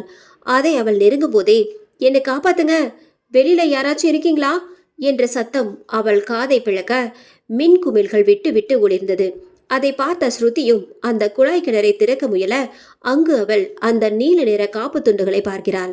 இங்கு சத்யன் இறந்து கிடந்த வீட்டில் ஃபர்ஸ்ட் விஷ்ணு, இப்போ சத்யன், சாதாரண செக்யூரிட்டிஸ் மட்டும்தான் இதில் டார்கெட் பண்ணப்படுறாங்களா என சூரஜ் சிந்தித்து கொண்டிருக்கையில், சார், இவன் சாகிறதுக்கு 10 நிமிஷம் முன்னாடி சத்யன் என்கிட்ட வித்தியாசமாக ஏதோ சொன்னான். நான் பக்கெட்டில் தண்ணி எடுத்துகிட்டு வரும்போது அவன் அந்த பக்கெட்டில் ஏதோ பேய் இருக்குன்னு பயந்து போய் கத்துனா சார். இந்த பக்கெட்டா? இதுக்குள்ளேயே பேய் இருக்கு? ஆமாம் சார், சத்யன் அப்படி தான் சொன்னான் என்றதும் சூரஜின் முகத்தில் குழப்பரேகைகள் ஓட அருகில் இருந்த ஒரு கான்ஸ்டபிளை பார்த்து, இவங்க எல்லாரையும் போலீஸ் ஸ்டேஷனுக்கு கூட்டிட்டு போய் விசாரிங்க என்றதும் அதற்கு ஆமோதித்த அவர் செல்ல போக அங்கிருந்த செக்ரட்டரி பிரதீப், சார், எனக்கு ஒருத்தர் மேல டவுட் இருக்கு. மிஸ்டர் தியாகு 4th ஃப்ளோர்ல இருக்காரு. அவர் இவன் கூட பார்க்கிங் ஸ்பேஸ்ல நின்று அடிக்கடி சண்டை போடுறத பார்த்துருக்கேன். அப்படின்னா அவரையும் கூப்பிட்டு விசாரிங்க என்றதும் அவரது கட்டளைப்படி நடக்க சூரஜ் தனது புலன் விசாரணையை மூளையை கட்ட வீழ்த்து விட அவனோட ஊருக்கு போறதுக்கு டிக்கெட்ஸ் புக் பண்ணியிருக்கான். ரகசியமா அவனோட பாக்ஸையும் எடுத்து வச்சிருக்கான். அவன் என்ன அவசரத்தினால இப்படி செஞ்சான்னு தெரியலையே என சிந்தித்து கொண்டிருந்தவர் தற்செயலாக பார்த்தபோது அங்கு அந்த நீல நிற காப்பு துண்டொன்றை பார்த்தார். அதை பார்த்ததும் அவருக்கு விஷ்ணுவின் இறப்பின் போது கிடைத்த காப்பு துண்டின் ஞாபகம் வரவே அதை எடுத்து பத்திரப்படுத்தி வைத்துக்கொள்ள இதை மறைவிலிருந்து கவனித்த அஜய் அவரை பார்த்து கொண்டே அங்கிருந்து சென்றான். நேராக வீட்டுக்கு சென்ற அஜய் அறைக்குள் செல்ல அங்கு அவனது அண்ணன் அர்ஷத் அமர்ந்து வேலை பார்த்து கொண்டிருந்தான். இவன் வரவை எதிர்பார்த்தவன் போல் வந்துடி அஜய் என்பதற்கு ஒரு தலையசைப்பை பதிலாக கொடுத்தவன் தற்செயலாக கட்டிலின் ஓரத்தில் பார்வையை செலுத்த அங்கும் அதே நீல நிற காப்பு துண்டுகள். அதை பார்த்தவன் கண்களில் சிறு ஆச்சரியத்தோடு, அண்ணா இந்த காப்பு காவிரியோட தானே, இது எப்படி இங்க வந்துச்சு என கேட்க சட்டென திரும்பிய அர்ஷத், எங்க காட்டு என அதை வாங்கி பார்த்து கொண்டிருக்க, அண்ணா உனக்கு ஒன்று தெரியுமா, போலீஸ் இதே மாதிரி ஒரு காப்பை தான் சத்யனோட ரூம்ல இருந்து எடுத்து வச்சாங்க. என்ன அவன் கூறியதற்கு அர்ஷத்திடமிருந்து ஆச்சரியத்துடன் பதில் வரவே அஜய் மீண்டும் தொடர்ந்தான். அட ஆமாண்ண, அந்த பொண்ணு ஸ்ருதி இருக்கால, இப்ப புதுசா வந்தாலே, அவ கூட என்கிட்ட காவேரி பத்தி கேட்டா. எனக்கு தெரியும் காவேரி உன்னோட லவ்வர் தான்னு, ஆனா நான் அவகிட்ட சொன்னேன் அது என்னோட லவ்வர்னு. அப்போ அவ முகத்தை பார்க்கணுமே, என்ன நம்பிட்டானா? ஐ திங்க் அவ என்ன லவ் பண்றா. ஆனா அண்ணா, நீ காவேரிக்கு ஏதோ சினிமா கம்பெனில சான்ஸ் வாங்கி கொடுக்கறன்னு சொன்னியே, அது என்னாச்சு? இப்போ அவளை இந்த பக்கமே பார்க்க முடியறதில்ல. அவ வேற வீடு மாறிட்டாளா என்ன என அவளை பற்றி கேட்க முகத்தை சோகமாக வைத்து கொண்டவன் அவளை பற்றி சிந்திக்கலானான். காவேரி பெண்களில் பொறாமைப்படும் அழகும் நிறமும் உடையவள். அவளுக்கு இந்தியாவில் மற்ற நடிகைகளைப் போல் தானும் ஒரு பெரிய நடிகையாக வர வேண்டும் என்பது அவளது லட்சியம். அதற்காக வாய்ப்பு கேட்டு சென்ற இடத்தில் ஒரு இயக்குனர் தன்னுடைய சில்மிஷ வேலைகளை அவளிடம் காட்ட அதை தன்னுடைய செல்போனில் லாபகமாக படம் பிடித்து கொண்டு தான் உயிராய் காதலிக்கும் அர்ஷத்திடம் கொண்டு வந்து காட்டினாள். அதை பார்த்த அவன், இதை எப்போ நீ ஷூட் பண்ண காவேரி? எனக்கு அந்த டைரக்டர் கூப்பிடும்போதே சின்னதா ஒரு டவுட்டு. அதனால தான் நான் என் ஃபோனை என் ஹேண்ட்பேக் முன்னாடி ஷூட் பண்ணுற மாதிரி வச்சுருந்தேன். அதிலிருந்து இந்த வீடியோவை எடுத்துட்டு அங்கிருந்து தப்பிச்சு வந்துட்டேன். ஸோ நீ என்ன பண்ண பிளான் பண்ணியிருக்க? அதாவது இந்த வீடியோவை வச்சு என்ன பண்ண போற? நான் இந்த வீடியோவை நெட்டில் அப்லோட் பண்ண போகிறேன். அப்படி பண்ணால் என்ன மாதிரி வாய்ப்பு தேடுற பொண்ணுங்களாச்சும் தப்பிச்சுக்குவாங்கல்ல. அதனால போலீஸ் கூட இதுக்கு எதிராக நடவடிக்கை எடுப்பாங்க. ஆனால் அதை ஏற்காத அர்ஷத்தோ, காவேரி அந்த ராமானுஜம் ரொம்ப பவர்ஃபுல்லான ப்ரொடியூசர், அவருக்கு எவ்வளோ பெரிய செல்வாக்கு இருக்கு என அவன் கூறி முடிக்கும் முன்னே அவனை தெளிவாக பார்த்த காவேரி, எனக்கு அதை பற்றிலாம் பயம் இல்லை. நான் அவனுக்கு சரியான பாடம் கற்றுக் கொடுக்கணும். இதுக்கு நீ எனக்கு துணையா என் கூட இருப்பல்ல. நான் உன் கூட இல்லாமலா காவேரி? ஐ லவ் யூ என அவளை அணைத்து கொள்ள அவளும் அவன் நெஞ்சில் சாய்ந்து கொண்டாள். அப்புறம் என்னோட செல்போன் உடஞ்சி போச்சு. நீ என்கிட்ட ஏதாச்சும் பேசணும்னா என் தம்பி நம்பருக்கு ஃபோன் பண்ணு, ஓகே? என்றவளிடம் அஜயின் செல்போன் இலக்கத்தை ஒரு துண்டு சீட்டில் எழுதி கொடுத்தான் அர்ஷத். அவளும் அதை வாங்கி தன் பைக்குள் வைத்து கொண்டாள். இதை அர்ஷத் எண்ணி பார்த்து கொண்டிருக்கையில் அவனுக்கு முன்னால் சொடுக்கு போட்டு அவனை நினைவுலகிற்கு அளித்தான் அஜய். அண்ணா என்ன யோசிச்சுட்டு இருக்க? Are you okay? அஜய் அவர்கள் பேசிக் கொண்டிருக்கும் போது அவனது அம்மாவின் குரல் ஒலிக்கவே, இதோ வரேமா என்றவன் தன் தாயிடம் செல்ல தன்னுடைய மடிக்கணினியை மூடி வைத்த அர்ஷத்தோ அமர்ந்து யோசிக்க ஆரம்பித்தான். அதே நேரம் இங்கு ஸ்ருதியா பத்மாவிடம் காவேரியை பற்றி கேட்க அவளும் அவளுடைய புகைப்படத்தை காட்டினார். நான் அவளை பத்தி என்ன சொல்ல, அவளும் உன்ன மாதிரி தான் ஒரு பெரிய நடிகை ஆகணும்னு தான் இங்கு வந்தா. பெரிய ஹீரோயின் தஞ்சாவூர்ல இருந்து காவேரி விநாயகமூர்த்தி. ஆனா எதுவுமே வேலைக்காகல, எங்கோ ஓடி போயிட்டா. ஏன் அவ இன்னும் என் வாடகை பணத்தை கூட கொடுக்காம ஓடி போயிட்டா தெரியுமா என பத்மா காவேரியை பற்றி கூற, உங்களுக்கு அவளை திருப்பி கூப்பிடணும்னு தோணலையா? என்னை பார்த்தா உனக்கு என்ன பைத்திய மாதிரி இருக்கா? அவ அவளோட ஃபோன் நம்பரை மாத்திட்டா. நான் போலீஸ்கிட்ட கூட கம்ப்ளைண்ட் பண்ணலான்னு போனேன். ஆனால் இன்னும் அவளுக்கு கஷ்டம் கொடுக்க நான் விரும்பலை. அதான் சரி அவளே போயிட்டா, அதான் அப்படியே விட்டுட்டேன். ஆமாம் நீ ஏன் அதை கேட்குற? நான் நான் என அவள் ஏதோ கூற வர, ஹேய் என அவளது தோலை பிடித்து உழுக்கிய பத்மா, நீயும் அவ்வளோ மாதிரியே ஓடி போக பிளான் பண்ணுறியா? நீ என்னை ஏமாத்த நினச்ச? இல்லை ஆண்டி, நான் அப்படிலாம் பண்ண மாட்டேன். அது இருக்கட்டும், நீ என்னோட காசை ரெடி பண்ணிட்டியா? அது ரெடி ஆகிரும் ஆண்டி.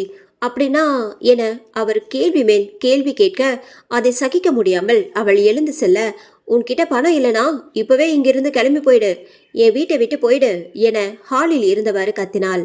அவள் அறைக்குள் சென்றதும் திடீரென அவளது அறை கதவு சாத்தப்பட்டது. அதில் பயந்த அவள் திடுக்கிட்டு திரும்பி பார்க்க அவளது மேஜையில் இருந்த பொருட்கள் ஒவ்வொன்றாக விழ ஆரம்பித்து மறுபடியும் அந்த நட்சத்திர சாவி போட்ட அந்த கைப்பையே காட்டியது. அப்படி இந்த பேக்ல என்னதான் இருக்கு? ஏன் திரும்ப திரும்ப நீ எனக்கு இதையே காட்டிட்டு இருக்க என எண்ணியவள் மறுபடியும் அந்த கைப்பையை ஆராய அதில் ஒரு பென்ட்ரைவ் இருப்பதை பார்த்துவிட்டு அதை எடுத்து தன்னுடைய மடிக்கணினியில் பொருத்தி அதை பார்க்க ஆரம்பித்தாள். அதில் காவேரி வைத்திருந்த அந்த காணொளியும் இருந்தது. அந்த காணொளியில் அவள் அமர்ந்திருக்க அங்கு தயாரிப்பாளர் ராமானுஜம் வந்து அமர காவேரியும் மரியாதையாக ஹலோ சார் என கூற அதை ஆமோதித்தவராய் அவள் அருகில் அமர்ந்தார். ஹாய், எப்படி இருக்கீங்க? நல்லா இருக்கேன் சார். அர்ஷத் உன்னை பற்றி என்கிட்ட நிறைய சொல்லியிருக்கான். உனக்கு பெரிய ஆக்ட்ரஸ் ஆகணும்னு ஆசையாமே? ஆமாம் சார் என்றவள் அவள் அருகில் நெருங்கி நெருங்கி உட்கார அவளோ விலகி விலகி சென்றாள். You know once the movie is released you will be a star என்றவர் அவளை தவறாக பார்க்க ஆரம்பிக்க அதை உணர்ந்து கொண்டவள் அவரை தள்ளிவிட்டு ஓட ஆரம்பித்தாள். அதன் பின்பு அவள் அந்த காணொளியில் பேசியிருந்தாள். இதுதான் இப்ப நடந்துட்டு இருக்கு. இந்த ராமானுஜோ எனக்கு கொலை மிரட்டல் விட்டிருக்கார். ஆனா எனக்கு ஒரே ஒரு ரிக்வெஸ்ட் தான், இந்த வீடியோவை எப்படியாவது வைரல் ஆக்குங்க. அப்போதான் இனிமே இன்னொருத்தன் இந்த மாதிரி பொண்ணுங்களை தப்பா பார்க்க மாட்டான், ப்ளீஸ் என அவள் கூறி முடித்ததும் அந்த காணொளி நிறைவு பெற்றது. திடீரென அந்த அறைக்குள் மின் குமிழ்கள் செயலளிக்க மறுபடியும் அங்கு தண்ணீர் சொட்டும் சத்தம். அதை கேட்டு பயந்தவள் சுற்றுமுற்று பார்க்க அங்கு காவேரியின் ஆவி அவளிடம் ஷ் என வாயில் விரல் வைத்து கூறவே அதில் பயந்து போய் அவளையே வெறித்து பார்த்து கொண்டிருந்தாள் காவேரி. பின்பு அவளது உதடுகள் அவளிடம் ஏதோ சொல்ல கூறியது. அர்ஷத் என்றதும் முகம் சுருங்கிய அவள் அர்ஷத்தா? ஆமா, இந்த 10வது ஃப்ளோர்ல இருக்கான் என்று கூறிவிட்டு காவேரியின் ஆவி மறைந்துவிட அங்கு கதவை திறந்து வந்த பத்மா, இதென்ன உன் சொந்த வீடுன்னு நினைச்சிட்டு இருக்கியா? இது என் வீடு. நீ பாட்டுக்கு கதவை எப்படி சாத்திக்கிற? இனிமே என் வீட்டில் எதையாவது உடைச்ச உன் அமௌண்ட்டை டபுளா பண்ணிடுவேன், ஜாக்கிரதை என கூறியவள் முறைத்து கொண்டே அவ்விடம் விட்டு நகர்ந்தாள். அவள் யோசனையோடு பார்த்து கொண்டிருக்கையில் காவேரியில் உருவம் அந்த கண்ணாடியில் தெரிந்தது. அதே நேரம் இங்கு அந்த தயாரிப்பாளர் ராமானுஜத்திற்கு முன்னால் பயத்துடன் அமர்ந்திருந்தான் அர்ஷத். ஹே அர்ஷத், எதுக்காக இவ்வளோ பயத்தோட இருக்க? சார் சார் அந்த அந்த விஷ்ணுவும் சத்யனும் இறந்துட்டாங்க சார். எனக்கு எனக்கு ரொம்ப பயமா இருக்கு சார் என்றதும் சற்று யோசித்த ராமானுஜம், ஒரு நிமிஷம், முதல்ல இந்த சத்யன் விஷ்ணுலாம் யாரு சார்? மறந்துட்டீங்களா? அந்த காவேரிய என்பதற்குள் முன் வந்து அமர்ந்த ராமானுஜம், இங்க பாரு அர்ஷத், நமக்கு இவங்கெல்லாம் யாருன்னு கூட தெரியாது. அந்த பொண்ணு காவேரி அந்த அப்பார்ட்மெண்ட்ல இருந்து காசு கூட ஒழுங்கா கொடுக்காம ஓடி போயிட்டா, அவ்வளோதான். சும்மா தேவையில்லாம மனசு போட்டு குழப்பிக்காம போய் வேலையை பாரு என அவனை அனுப்பி வைக்க அவனும் அமைதியாக தன் வீட்டுக்கு கிளம்பினான். இங்கு வீட்டில் அஜய் உணவு சாப்பிட்டு விட்டு கைகளை கழுவ அதனை திறந்தாலே கருப்பு தண்ணீர் தான் வடிந்து வந்தது. அதை பார்த்து அருவரைப்படைந்தவன் உடனே சென்று வாட்ச்மேனுக்கு அழைப்பு விடுத்தான். ஹலோ வாட்ச்மேன், எத்தனை வாட்டி சொல்றது, இன்னமும் அந்த கருப்பு தண்ணீர் இங்க வந்துட்டு தான் இருக்கு. இதுக்கான காரணத்தை உங்ககிட்ட எத்தனை தடவை தான் கேட்கறது என அவன் கேட்டுக்கொண்டிருக்க அந்த புறம் அமைதியாக இருந்தது. ஹலோ ஹலோ, நான் பேசுறது கேக்குதா என கேட்டுக்கொண்டிருக்க அந்த புறம் இருந்து கர்ண கொடூரமாக குரலில், உன் அண்ணன் அர்ஷத்தை கூப்பிடு என கத்தி கூப்பிட செல்போனை காதிலிருந்து எடுத்தவன் அதை குழப்பமாக பார்த்து கொண்டிருந்த நேரம் திடீரென பின்னால் இருந்து, நான் வருவேன் என அதே கரகரத்த குரலில் கேட்க பயந்து போய் பின்னால் திரும்பி பார்த்தான். ஆனால் அங்கு யாருமே இல்லை. என்னவா இருக்கும் என்ற குழப்பத்தில் அவன் உழன்று கொண்டிருந்த வேளை அங்கு ஸ்ருதி வந்தாள். ஹே, நீ என்ன இங்க, உள்ளவா என அவளை அறிமுகமாய் வரவேற்றான். தன் காதலிப்பவள் தன் வீட்டிற்கு முதல் முறை வந்திருக்கிறாள் என எண்ணிக்கொண்டு சந்தோஷத்துடன் வரவேற்று அமர வைத்தான். சொல்லு ஸ்ருதி, என்ன விஷயமா வந்திருக்க? அது நான் ஒரு முக்கியமான விஷயம் பேசுறதுக்காக தான் இங்கே வந்தேன். அதுக்கு முன்னாடி நீ இந்த வீடியோவை பார்க்கணும் என்றவாறு காவேரி கூறியிருந்த அந்த காணொளியை அவனுக்கு போட்டு காட்டினாள். இதை பார்த்ததும் அஜயின் முகம் சுருங்கி போனது. இவ உன்னோட கேர்ள் ஃப்ரெண்டுன்னு சொன்ன, ஆனா இல்லை காவேரி, இது என்னோட கேர்ள் ஃப்ரெண்ட் இல்லை, என் அண்ணன் அர்ஷத்தோட லவ்வர். என்ன சொல்ற அஜய்? அப்படின்னா இந்த வீடியோ உன் அண்ணனுக்கு கண்டிப்பாக தெரிஞ்சிருக்கும்ல என அவள் கூறி கொண்டிருக்கும் போதே ராமானுஜை சந்தித்துவிட்டு அங்கு வந்த அர்ஷத் அறைக்குள் இருந்து ஸ்ருதியும் அஜயும் பேசிய அனைத்தையும் கேட்டுக்கொண்டிருந்தான். அவன் உள்ளே வந்ததும் அவனை பார்த்து மிகவும் குழப்பத்துடன் நின்றனர் ஸ்ருதியும் அஜயும். அஜய் அவனிடம் ஏதோ கூற வர, நீ என்ன சொல்ல வரேன்னு எனக்கு தெரியும் அஜய். காவேரி இப்போ உயிரோட இருக்காளா இல்லையான்றது தானே இப்போ உனக்கு தெரிஞ்சாகணும். காவேரி இப்போ உயிரோட இல்லை, அவ இறந்துட்டா என அவன் முகத்தை மூடி அழ ஆரம்பிக்க அண்ணனின் அழுகையை பார்த்து பதறி போனவன் அவன் அருகில் வந்து அமர்ந்து, அண்ணா எதுக்கு நான் அழற, அழாம விஷயத்த சொல்லனா என்றதும் அவன் நடந்தவற்றை கூற ஆரம்பித்தான். அன்னைக்கு காவேரி என்கிட்ட இந்த ராமானுஜத்தோட விஷயத்தை பற்றியும் இந்த வீடியோவை பற்றியும் என்கிட்ட எவ்வளவோ சொன்னா. ஆனால் நான் தான் கேட்கல. இந்த வீடியோவை பற்றி வெளியே யார்கிட்டேயும் சொல்லாதுன்னு சொன்னேன். அவள் தான் கேட்காம அன்னைக்கு என் கூட சண்டை போட்டா. அதில் அதில் தெரியாமல் நான் அவளை கீழே தள்ளி விட்டுட்டேன். அதில் பக்கத்தில் இருந்த ஒரு கூரான கம்பி அவள் தலையில் குத்தி அங்கேயே இறந்துட்டா. நானே என் காவேரியை கொன்னுட்டேன். என அஸ்வத் தலையில் அடித்துக்கொண்டு அழ அவனிடம் என்ன பேசுவதென்று தெரியாமல் தவித்து கொண்டிருந்தனர் அஜயும் ஸ்ருதியும். அப்போது ஸ்ருதி, அப்போ காவேரி ஓடி போயிட்டான்னு எல்லாரும் சொல்றது எல்லாமே போய் தான். எங்க காவேரி இறந்து போன விஷயம் வெளியில தெரிஞ்சா என்னை ஜெயிலில் போட்டுருவாங்களோன்னு பயந்து நான் தான் வாட்ச்மேனுக்கு பணம் கொடுத்து அவள் பாடியை ஏதாவது ஒரு ஆற்றுலையோ குளத்துலையோ போட சொல்லி சொன்னேன். கொஞ்ச நாள் கழிச்சு தான் தெரிய வந்துச்சு காவேரியோட பாடி எங்கேயுமே கிடைக்கலன்னு. அப்போ நான் நினச்சேன் அவள் உயிரோட தான் இருந்திருக்கா. இப்போ அவள் எங்கேயாச்சும் தப்பிச்சு போய் நிம்மதியாக வாழ்ந்துட்டு இருப்பான்னு தான் நினச்சிட்டு இருந்தேன். ஆனால் இப்போ நீ ஏதோ பேய் ஆவின்னு உளர்ற. நான் உளரல, நிஜமாக தான் சொல்கிறேன். அது காவேரியோட ஆவி தான். பத்மா ஆண்டி என்கிட்ட காவேரியோட ஃபோட்டோவை காட்டினப்போ தான் எனக்கு அது காவேரியோட ஆவினே தெரிஞ்சுது என்றதும் இருவர் கண்களிலும் குழப்பம். காவேரியோட பாடியும் இன்னும் கிடைக்கல. ஆனால் காவேரி செத்து போயிட்டான்னு சொல்கிறீங்க, இதுக்கெல்லாம் என்ன அர்த்தம்? காவேரியோட பாடி எங்க என அஜய் கேள்வி எழுப்ப மூவரும் ஒருவர் முகத்தை ஒருவர் பார்த்து கொண்டு அமைதியாக அமர்ந்திருந்தனர். அஸ்வத் காவேரியை பற்றி பிதற்றி கொண்டே இருக்க அவனை அறையில் தூங்க வைத்துவிட்டு ஸ்ருதியும் அஜயும் கீழே இருந்த பார்க்கில் வந்து அமர்ந்தனர். எனக்கு என்ன பண்ணுறதுனே தெரியல அஜய். கண்ணை முன்னாலே காவேரியோட ஆவிதான் என் கண்ணுக்கு தெரியுது. ஸ்ருதி கண்களில் பயத்தோடு கூறவும் அவள் கரங்களில் மேல் தன் கைகளை வைத்து அழுத்திய அஜய், நீ எதுக்கும் கவலைப்படாத. நம்ம எப்படியாச்சும் இந்த பிரச்சனையை தீர்த்திடலாம். உனக்கு நான் இருக்கேன். அந்த வார்த்தை அவள் அடிமனதில் இருந்த பயத்தை போக்கி அவனிடம் ஏதோ ஒரு ஈர்ப்பை உருவாக்க கண்ணிமைக்காமல் அஜயின் கண்களையே பார்த்து கொண்டிருந்தாள் ஸ்ருதி. ஸ்ருதியின் கண்களில் எதையோ தேடி அலைந்த அஜய் தன் இதயம் அவள் அருகில் இருக்கும்போது தடதடவென துடிப்பதை உணர்ந்தான். அவன் கைகள் தானாகவே ஸ்ருதியின் கன்னங்களை பற்ற திடீரென சற்று தூரத்தில் கேட்ட விசில் சத்தம் இருவரையும் இயல்பு நிலைக்கு திரும்ப வைத்தது. இருவரும் ஒருவரை ஒருவர் பார்த்து சிரித்து கொள்ள அஜய் நிலைமையை சமாளிக்க, நான் போயிட்டு அண்ணனை ஒரு வாட்டி பார்த்துட்டு வரேன் என கூறிவிட்டு எழுந்து சென்றான். ஸ்ருதியும் அஜயை நினைத்து சிரித்து கொண்டாள். அன்று இரவு இருள் கவ்விக்கொண்ட நள்ளிரவில் ஆழமான நித்திரையில் இருந்த ஸ்ருதியை கலைத்தது அந்த அழுகையின் விம்மல். முகம் வியர்த்து வலிய எழுந்து பார்த்தவள் மேலே மின் விசிறி ஓடாமல் இருப்பதை பார்த்து மின் துண்டிக்கப்பட்டிருக்கும் எனும் எண்ணத்தில் எழுந்து அமர்ந்தாள். தாகம் தொண்டைக்குள் சிக்கிக்கொள்ள தண்ணீர் பாட்டிலை தேடினாள். அதில் தண்ணீர் தான் இருக்கவில்லை. தண்ணீரை தேடி எழுந்தவளுக்கு அப்போதுதான் அந்த அழுகை சத்தமாகவும் தெளிவாகவும் கேட்டது. பயம் மனதிற்குள் படம் எடுக்க ஆரம்பிக்க மெதுவாக தண்ணீர் பாட்டிலை கீழே வைத்தவள் சத்தம் வந்த திசையை நோக்கி நடக்க ஆரம்பித்தாள். அழுகை சத்தம் நேராக அவளை பேஸ்மெண்ட்டுக்கு அருகில் இருந்த அந்த குழாய் கிணற்று அருகில் அவளை அழைத்து செல்ல மெதுவாக அதன் அருகில் சென்றாள். அதுவரை எந்த சத்தமும் இல்லாமல் நிசப்தமாய் இருந்த இடம் படாரென அந்த குழாய் கிணற்றின் மூடி தட்டப்பட ஆரம்பிக்க திடுக்கிட்டு நெஞ்சை பிடித்து கொண்டாள் ஸ்ருதி. என்னை காப்பாத்துங்க, ப்ளீஸ் ஹெல்ப் மீ, யாராச்சும் எனக்கு உதவி செய்யுங்க, நான் இதுக்குள்ள மாட்டிக்கிட்டேன். குழாய் கிணற்றுக்குள் இருந்த அந்த சத்தம் கேட்கவும் பயந்து போயிருந்தவள் காவேரியின் அழுகை குரலில் கரைந்து போனாள். காவேரி, நீ இதுக்குள்ளதான் இருக்கேன்னு எனக்கு தெரியும். நீ எப்படி கொலை செய்யப்பட்ட அப்படின்னு யாருக்குமே தெரியல. உன்னை காதலிச்ச அஸ்வத் கூட நீ உயிரோட இருக்கிறதா தான் நினைச்சிட்டு இருக்கான். ப்ளீஸ் காவேரி, இப்படி எல்லாரையும் கொலை செய்யறத முதல்ல நிறுத்து. உனக்கு என்னாச்சுன்னு எல்லாருக்கும் தெரியணும். அவள் பேசி கொண்டிருக்க அதை பொருட்படுத்தாத காவேரி நாவி மீண்டும் மீண்டும் அந்த குழாய் கிணற்றுக்குள்ளிருந்து கத்தி கொண்டே இருந்தது.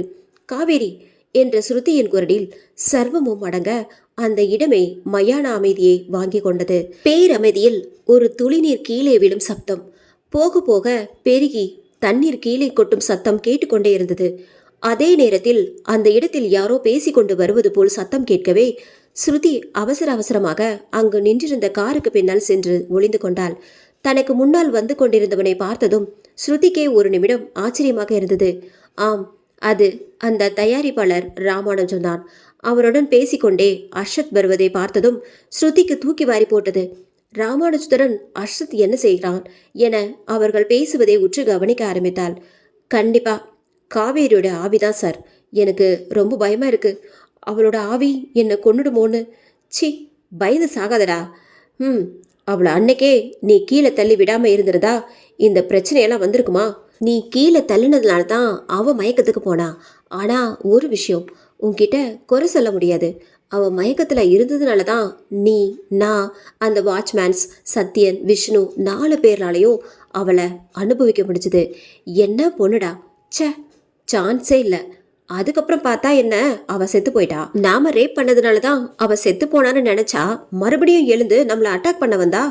அதனால தற்காப்புக்காக நாம அவளை கொலை பண்ணோம், அவ்வளவுதான். இது தற்காப்பு கொலைதான்டா. ராமானுஜம் சொல்ல சொல்ல அதை கேட்ட ஸ்ருதிக்கு அப்போதுதான் எல்லாமே புரிந்தது. கோபம் அவள் உடல் முழுவதும் பரவ ஆரம்பிக்க, ஒருபுறம் காவேரிக்கு நடந்த கொடுமையை நினைத்து அவள் உடல் பதற ஆரம்பித்தது. அப்புறம் அவ செத்து போனது யாருக்கும் தெரியக்கூடாதுன்றதுக்காக அவளை இந்த போர்வேல், இதே போர்வேல்ல தானே போட்டு மூடினோம். இப்போ அவ உடம்பு கூட அழுகி போயிருக்கோம். அதனால எந்த பிரச்சனையும் வராது. நீ போய் நல்லா தூங்கு என கூறி அர்ஷத்தை அனுப்பி வைத்த ராமானுஜம் தன் கார் அருகில் செல்ல போனார். காவேரியின் கொலையில் அர்ஷத்தும் உடனே இருந்திருப்பான் என ஸ்ருதி கொஞ்சமும் எதிர்பார்க்கவில்லை. அவள் மூளை வேகமாக வேலை செய்ய இன்ஸ்பெக்டர் சூரஜுக்கு அழைப்பு விடுத்து மெல்லிய குரலில் விஷயத்தை கூறினாள். தன்னிடம் அதற்கான ஆதாரம் இருப்பதாகவும் கூறியவள் அவர்களை அங்கு உடனடியாக வர சொன்னாள். அதோடு இல்லாமல் கோபத்தில் அர்ஷத் அங்கிருந்து சென்ற அடுத்த நிமிடம் ராமானுஜத்தை நோக்கி வந்தவள், அப்போ காவேரியை கொன்ன கொலைக்காரங்க நீங்க 4 பேரும் தானா? ஒரு பொண்ணை கொலை பண்ணி அதை யாருக்குமே தெரியாம மறைச்சிங்களே, நீங்கெல்லாம் மனுஷங்களாடா? சி, மிருகுங்க. அந்த இடத்தில் ஸ்ருதியை எதிர்பார்க்காத ராமானுஜம் தன் குட்டு வெளிப்பட்டு விட்டதை எண்ணி பதற ஆரம்பித்தார். ஏய் ஏய், யார் நீ? உனக்கு எப்படி காவேரியை தெரியும்? அவ சாகும்போது எவ்வளவோ கஷ்டப்படுறப்பான்னு கொஞ்சமாச்சு யோசிச்சு பாத்தியா? நீயும் ஒரு மனுஷன் தானே. நீ பண்ண இந்த கேவலமான விஷயம் தெரியணுங்கிறதுக்காக தாண்டா காவேரி என்ன இங்க வர வச்சிருக்கா என ஆதங்கப்பட்ட ஸ்ருதி ராமானுஜத்தின் சட்டை காலரை பிடித்து கேட்க, அவளை தள்ளிவிட்ட ராமானுஜம் அவள் அருகில் வந்தார். என்ன பண்றதுமா, எல்லாருக்கும் வாழ்க்கையில ஒரு என்டர்டைன்மெண்ட் தேவைப்படுது.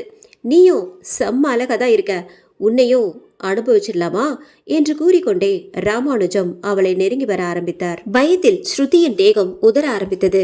அதேவேளை இங்கு ராமானுஜத்திடம் பேசிவிட்டு தன்னுடைய வீட்டுக்கு வந்த அர்ஷத் பாத்ரூமிற்குள் நுழைந்து முகம் கழுவ ஆரம்பித்தான். திறந்திருந்த கதவுக்கு பின்னால் யாரோ நின்று அவனை பார்ப்பது போல அவனுக்கு ஒரு பிரம்மை. தண்ணீரை திறந்து முகத்தை கழுவியவன் அது படு பயங்கரமான நாற்றத்தோடு கருப்பு நிறத்தில் இருப்பதை பார்த்து கத்த ஆரம்பித்தான். முகம் முழுவதும் கருப்பு தண்ணீர் ஒட்டியிருக்க, கீழே சிந்தியிருந்த கருப்பு தண்ணீரிலிருந்து காவேரியின் உருவம் மெதுமெதுவாக எழ ஆரம்பித்தது. அதை பார்த்து பயத்தில் அலறினான் அர்ஷத். அவனுடைய அலறல் சத்தத்தை கேட்ட அஜய் தூக்கத்தை கலைத்து ஓடி வந்து பார்க்க, குளியலறை கதவு மிகவும் இறுக்கமாக பூட்டப்பட்டிருந்தது. அண்ணா அண்ணா என அழைத்தபடி அவன் கதவை திறக்க முயற்சிக்க அதை திறக்கவே முடியவில்லை. பாத்ரூமில் இருந்து அர்ஷத்தின் அலறல் சத்தம் மட்டும் பலமாக கேட்டுக்கொண்டே இருந்தது. சத்தம் கேட்டு ஓடி வந்த அஜயின் அம்மாவும் அப்பாவும் கூட குளியலறை கதவை திறக்க முயற்சி செய்து கொண்டிருந்தனர். அந்த வேளையில் ஏதோ ஆபத்து நிகழப்போவதாய் அஜயின் உள்மனம் கூற, ஏதோ ஒரு நினைவில் பேஸ்மெண்ட்டுக்கு ஓட ஆரம்பித்தான்.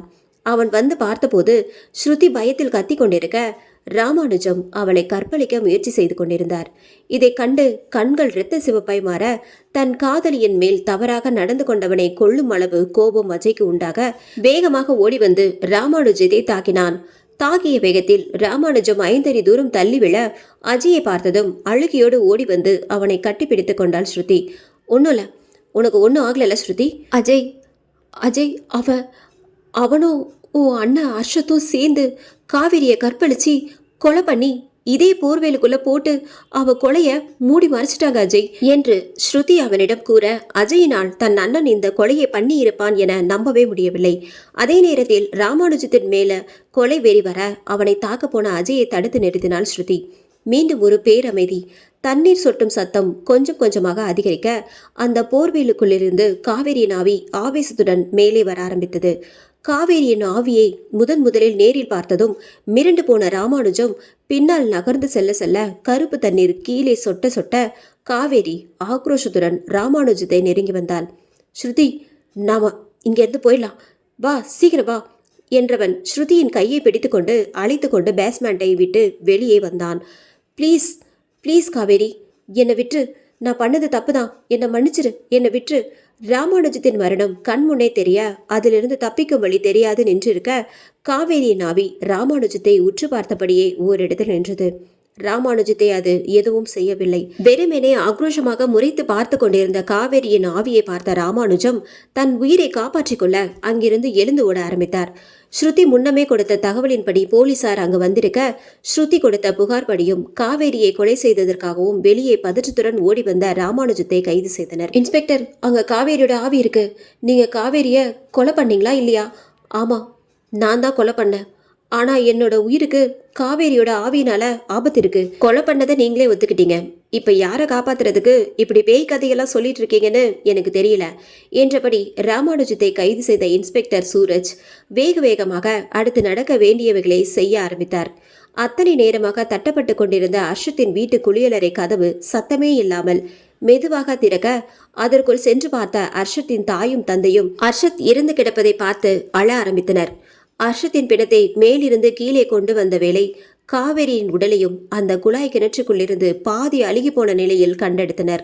இரு உடல்களும் அருகருகே பொய்யான காதலை நம்பி ஏமாந்து போன காவேரியின் உடலும், காதலை காரணம் காட்டி அவளை ஏமாற்றிய கயவனின் உடலும் அருகருகே உயிரற்ற சடலங்களாய் கிடந்தன.